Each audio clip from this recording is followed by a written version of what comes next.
Hello my dear student. तो आपने देखा पिछले भाग 2 में, पूर्वार्ध के भाग 2 में आपने देखा कि समर का विवाह हो गया है और अपनी सुहाग रात में वह प्रभा से जो अपेक्षाएं रखता था ऐसा उसे कुछ भी प्राप्त नहीं हुआ। उसके मनोनुकूल कुछ ऐसा व्यवहार नहीं हुआ। अब वह यहाँ तक सोच लेता है कि वह भाग जाना चाहता है, वह कहीं भी दूर किसी भी स्थान पर भाग जाना चाहता है, घर वालों से दूर, प्रभा से दूर। आइए देखते हैं भाग 3 में कथाकार क्या कहते हैं। तो चलते हैं भाग 3 में। तो यह है आपके पूर्वार्ध का भाग 3। वन में लगी भयंकर आग की तरह यह समाचार सारे घर में फैल गया कि समर प्रभा से नहीं बोला। ठीक पहली लाइन। अब समर प्रभा से नहीं बोला, मैंने आपको बताया ना कि समर जैसा चाहता था प्रभा उस तरह से उसके विचारों के अनुसार उसके मनोनुकूल नहीं थी, और तो उसने उसे कुछ अभिमानी, घमंडी और पढ़ी लिखी होने की बात की है। फिर आगे क्या हुआ? दोनों हाथों से सिर पकड़े, कोहनियों को घुटनों पर रखे, मैं अपने कमरे की देहली पर बैठा बैठा जाने क्या क्या सोचता रहा। मन में ऐसी उदासी छाई कि जैसे अभी अभी लाश फूंक कर आया हूँ। सांझ की छायाएं अब कोनों अंतरों की ओर से बाहर निकल निकल कर फैलने लगी थीं, लेकिन उदासी थी कि अंधेरे के साथ साथ बढ़ती चली जा रही थी। लगता था कि जैसे एक महाशून्य का अंधा सागर ठाठे मार रहा हो। अब मैं क्या करूं? सुबह से कई लोग पूछ चुके थे, शायद प्रभा से भी पूछा हो, लेकिन दोनों ने ऐसी अनिच्छा का भाव दिखाया कि फिर पूछने की किसी की हिम्मत नहीं पड़ी। भाभी ने तो पहले ही व्यंग्य में प्रश्न कर दिया, फिर गंभीरता जानना चाहा। अम्मा ने भी पूछा, लेकिन सबको मैंने टाल दिया। सारा दिन मैं मुंह छिपाता इधर से उधर भटकता रहा। मैं अपनी उस तथा कथित पत्नी से नाराज जरूर था, लेकिन यह भी जानना चाहता था कि सुनूं उसने मेरे खिलाफ क्या क्या कहा है।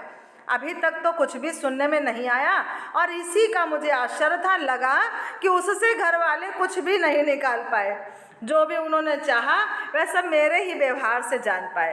कभी कभी तो मैं चौंक उठता कि यह सब कहीं मुझे प्रभावित करने का ढंग तो नहीं, लेकिन मुझे अब तक ऐसी तटस्थ निरासक्ति भी अपने भीतर महसूस हो रही थी कि जैसे अब घर में भी मेरा कोई कुछ नहीं लगता। अगर वह सबके कुछ ना कुछ कहती फिरती तब भी शायद क्या नया नहीं लगता। बाबूजी ने अत्यंत गूढ़ रहस्य जानने की मुद्रा में पूछा था, कुछ खास बात हुई क्या? मैं चुप रहा। फिर उन्होंने पूछा, लड़ाई वड़ाई तो नहीं कर ली? उस समय तो मेरा साहस जगमगा गया जब मुन्नी आई। बाबूजी ने बुलाया है। बाबूजी ने क्यों बुलाया है? मेरे मरे मरे कदमों से मैं वहाँ पहुँचा। अब बाबूजी के सामने पढ़ने से मैं हमेशा ही डरता रहा हूँ। यूँ इधर 3-4 साल से उन्होंने हाथ नहीं उठाया। आपने देखा इसमें लेखक ने कितनी सुंदर एक लाइन लिखी है कि मैं बाबूजी के सामने पढ़ने से हमेशा ही डरता रहा हूँ। बिल्कुल सच बात है।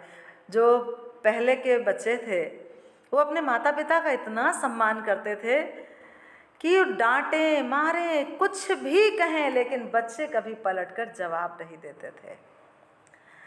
आज वो रीति कहाँ चली गई? बच्चे किसी भी बात को किसी के भी सामने कहने से अपने माता पिता से सकुचाते नहीं हैं। कहाँ चली गई वो रीति? कहाँ चली गई वो परंपरा? कहाँ चला गया वो सम्मान? मेरे प्यारे बच्चों, सारा बदलाव तुम्हारे हाथों में है। तुम ही इन सारी परंपराओं का निर्वाह करोगे, इसलिए अपने व्यवहार में परिवर्तन लाइए अगर आपके अंदर ऐसी कोई भी बुरी बात है तो। चलिए आगे चलते हैं पाठ में। यूँ इधर 3-4 साल से उन्होंने हाथ भी नहीं उठाया, लेकिन शरीर पर पड़ी हुई पुरानी नीलें अभी भी ताजी हो जाती हैं, और वे यादें उनके आतंक को जैसे दिन दूना रात चौगुना बढ़ाया करती हैं। किस समय वे क्या कर बैठेंगे कोई ठिकाना नहीं। जिन दिनों वे मुझे मारते थे उन दिनों तो एक अल्हड़ जिद्दी निश्चिंता रहती थी कि ज़्यादा से ज़्यादा पीटी तो लेंगे। हॉकी फुटबॉल में भी तो चोट लगती है और हम उसे सहते ही हैं, लेकिन इधर तो एक अजब रहस्यमय खौफ मुझे उनके हर व्यवहार में लगता था। अपनी किसी गलती पर जब मैं पीटे या डांटे जाने की आशंका करता तो वे टाल देते और लगता जैसे मेरे खाते में जाने कितनी सजा इकट्ठा हो गई है। नतीजे में उन्हें कतराना और डरना मेरा स्वभाव बन गया था। मैं मन में चाहे जितना विरोधी विद्रोही बनता रहूं, बाबूजी का आतंक मेरी नस नस में इस तरह समा गया था कि उनके सामने जबान तक नहीं खुलती थी और मन ही मन कुड़ते हुए भी जो कुछ वे कहते मैं कर डालता। बहुत डरते हुए मैंने उनकी बातों के जवाब में एक भाषण तैयार कर लिया।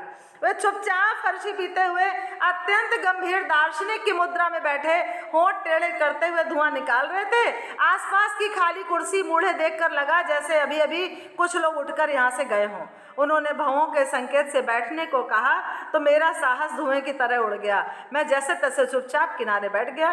क्या बात है, बहू तुझे पसंद नहीं आई? अत्यंत मुलायम शब्दों में उन्होंने पूछा। शब्दों की मुलायमियत से मैं चौंक कर डर गया।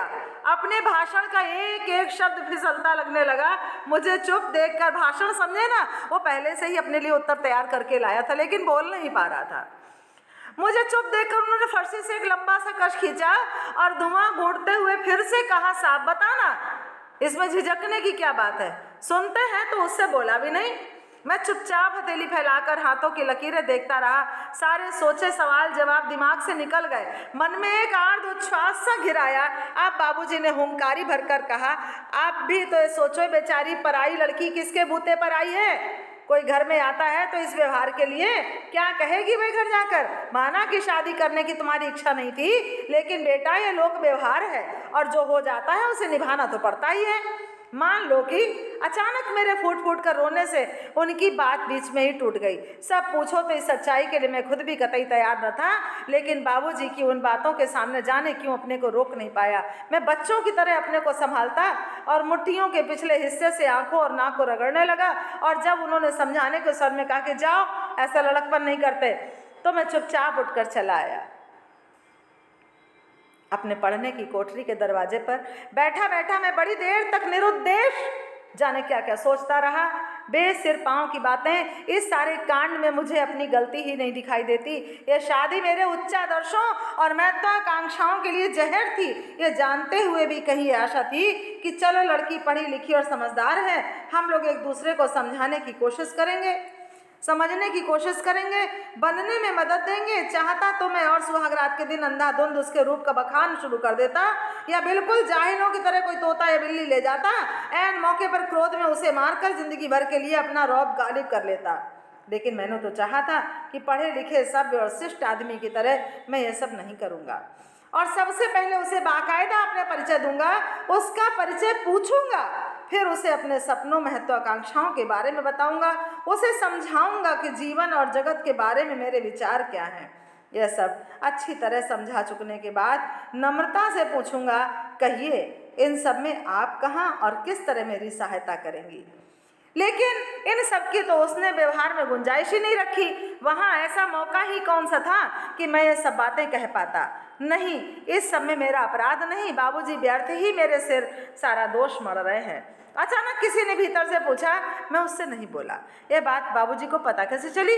मैं चौंक उठा। हाँ ठीक ही तो है, उनसे ये बात किसने कही?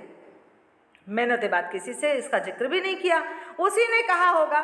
मुझे तो सुबह से ही इस बात पर आश्चर्य हो रहा था कि क्यों वे इस महत्वपूर्ण बात को अत्यंत तुच्छ बनाकर उड़ाए हुए हैं। क्योंकि नहीं उसने किसी से कुछ कहा, लेकिन उसके बताए बिना ही कोई जान नहीं सकता। आखिर औरत है ना, अम्मा से चाहे ना कहा हो, लेकिन मुन्नी या भाभी से जरूर कहा होगा। मुन्नी या भाभी से मालूम करूं, नहीं ये पूछना अपनी कमजोरी होगी। ये फिर झट उसके कान में जाकर बात पिरो देगी और सोचेगी कितना कमजोर आदमी है। कमजोर? आहा, अभी तो उसने मेरी मजबूती की एक ही झलक देखी है। अब लाला जी क्या सोच रहे हो ऐसे डूबे हुए? तभी जाने किधर से निकलकर भाभी जी ने कहा, तुम्हारी तो शादी न हुई, लगता दुनिया भर की चिंताओं का बोझ ही तुम्हारे ऊपर आ गया। माथे पर हाथ रखे क्यों बैठे हो? सिर में दर्द है क्या? कोई देखे तो समझे ना जाने किस लड़के लड़की की शादी करनी है तुम्हें। मैं चौंक गया, जैसे चोरी करता हुआ पकड़ा गया हूँ। अपनी चिंताओं और दुखों को दिखाना भी तो भीतरी कमजोरी है। संभल कर कहा, कुछ भी तो नहीं भाभी, सोच साच कर तो कुछ नहीं रहा। हाँ, यूं ही बैठा हूँ। मुझे लगता था जैसे घर का एक एक आदमी या हर एक मिलने वाला अपनी बातचीत या हरकत से सिर्फ इसी ओर संकेत करता हो, और इस संकेत की चुभन या उसकी जवाबदेही से मैं बुरी तरह भयभीत हो उठता था।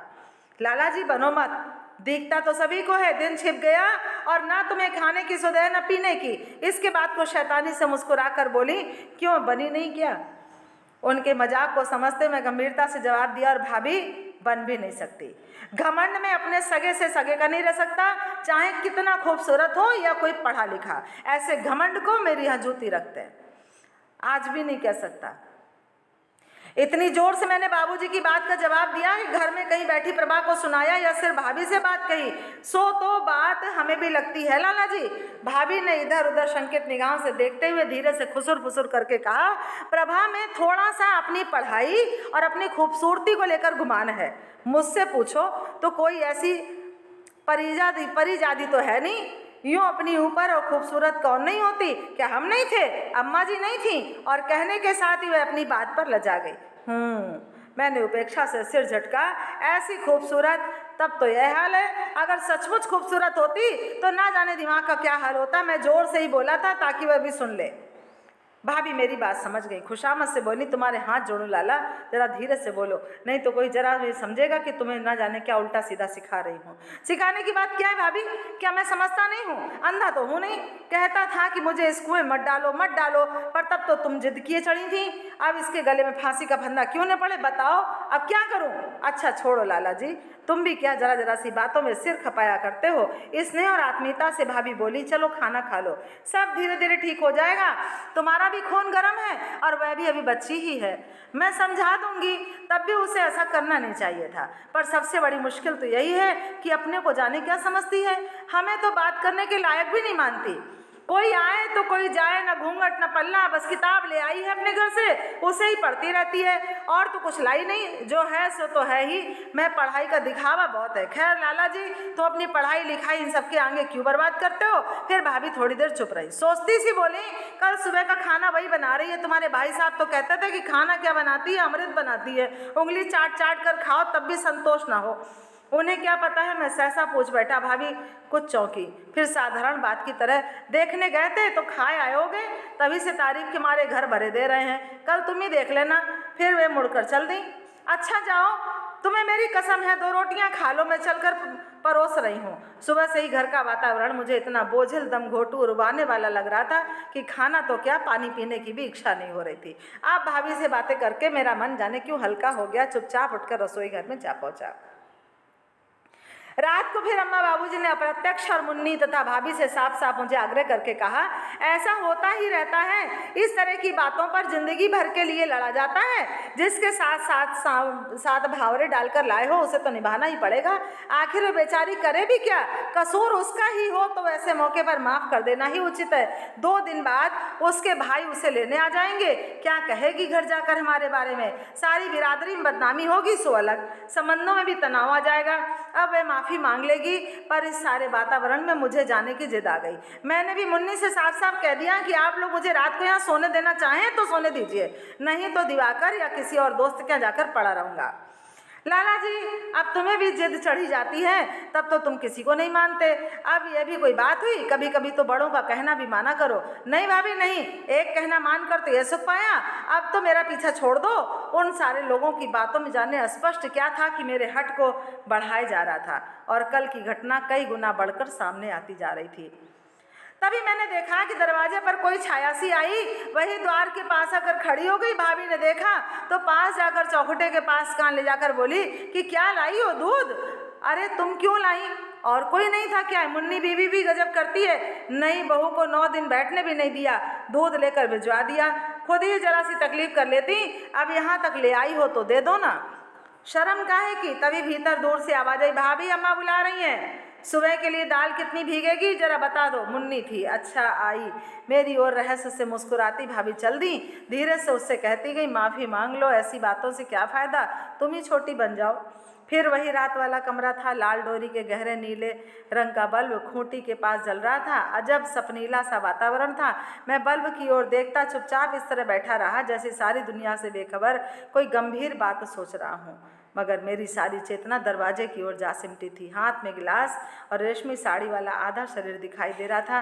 मैं मन ही मन उत्कंठा से प्रतीक्षा कर रहा था कि वह अभी आकर मुझसे माफ़ी मांगेगी, दूध पी लेने का आग्रह करेगी। अब मैं भी उसे माफ़ी ही कर दूंगा। घर जाकर हमारे घर के बारे में क्या कहेगी तो मुझे अच्छा नहीं लगेगा। उसे पता तो लग ही गया होगा कि मैं आदमी कितना जिद्दी हूँ। अच्छा बच्चों, इसके बाद आपको ये आपका पूर्वार्ध का जो भाग 3 है, इसका भी दूसरा भाग आप दूसरी वीडियो में देखिएगा, देखना मत भूलिएगा, तभी आपको ये पूरा पार्ट समझ में आएगा। Okay class, thank you.